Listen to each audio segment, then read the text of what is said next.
Aujourd'hui, la principale actualité vient du secteur de Pokrovsk.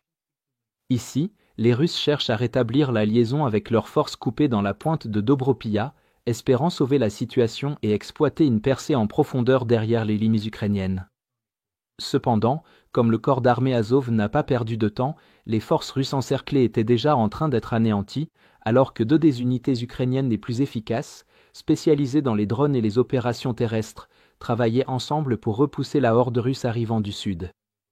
Après que le corps Azov se soit redéployé et ait exécuté une manœuvre en tenaille sur la pointe russe en direction de Dobropia, un grand nombre de soldats russes ont été chassés de la nouvelle ligne de défense ukrainienne du Donbass et encerclés.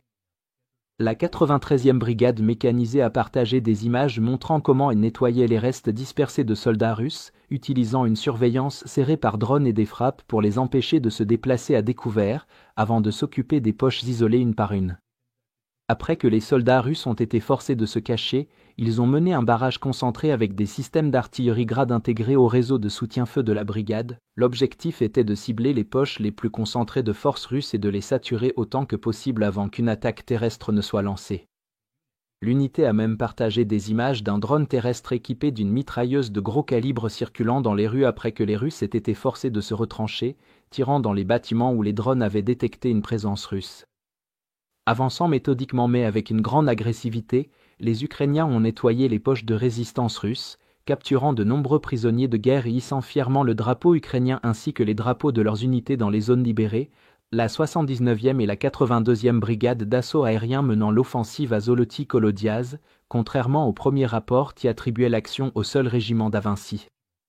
La raison pour laquelle les Ukrainiens ont choisi d'éliminer les Russes encerclés avant de s'attaquer au reste du saillant, c'est que les forces russes pouvaient facilement ravitailler ces poches en eau, nourriture et munitions à l'aide de drones, comme elles l'avaient déjà fait à de nombreuses reprises.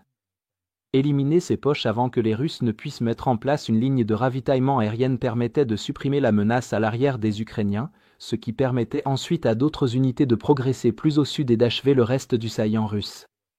Comme les opérations de nettoyage garantissaient que les Ukrainiens ne seraient pas attaqués par derrière, la brigade Azov a pris la tête pour poursuivre l'avancée vers le sud, en coordination étroite avec les Oiseaux de Magyar, qui apportaient un soutien supplémentaire par drone.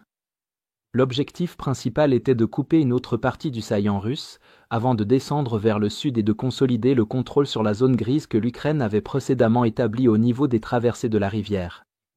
Cependant, alors que les Ukrainiens lançaient leurs assauts, les commandants russes ont rapidement déployé tous leurs efforts pour rétablir la liaison avec leurs forces encerclées restantes au nord, espérant sauver la plus grande percée réalisée par les Russes depuis 2022.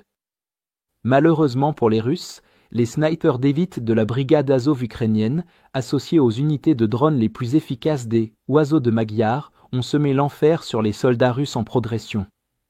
Les Russes ont envoyé des soldats des unités de punition Storm Z seuls et à découvert, tombant rapidement sous les frappes précises de drones kamikazes FPV de Magyar.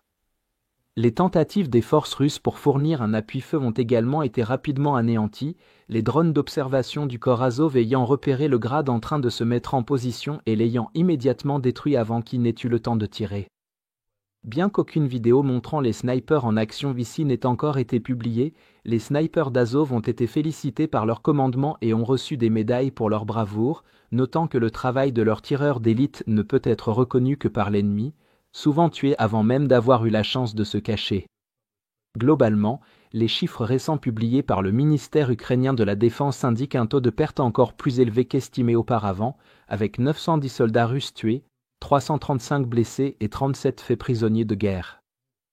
Le taux élevé de pertes par rapport au nombre de soldats capturés s'explique par le fait que les soldats russes n'ont souvent pas la possibilité de se rendre face aux drones, aux snipers ou aux tirs d'artillerie qui s'abattent sur eux, car les soldats ukrainiens ne risquent leur vie au sol que lorsque le succès est presque garanti, et que les rares soldats russes survivants se rendent.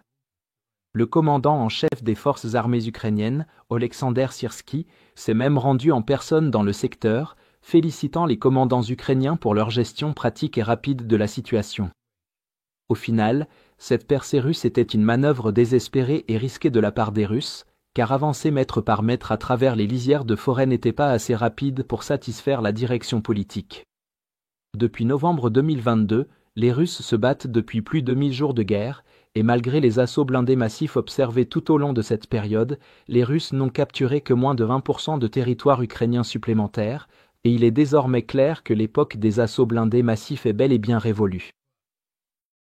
Si vous êtes contre l'invasion de l'Ukraine et que vous souhaitez soutenir le travail que je fais, pensez à vous abonner à notre site d'actualité indépendant. Vous y trouverez nos analyses stratégiques exclusives, des aperçus complets de tous les fronts et des vidéos d'analyse tactique régulières. En vous abonnant, vous montrerez non seulement votre soutien à cette chaîne, mais vous aiderez également à défendre le journalisme indépendant. Le lien vers notre site est dans la description. Merci d'avoir regardé ce reportage et je remercie tous ceux qui ont décidé de nous rejoindre.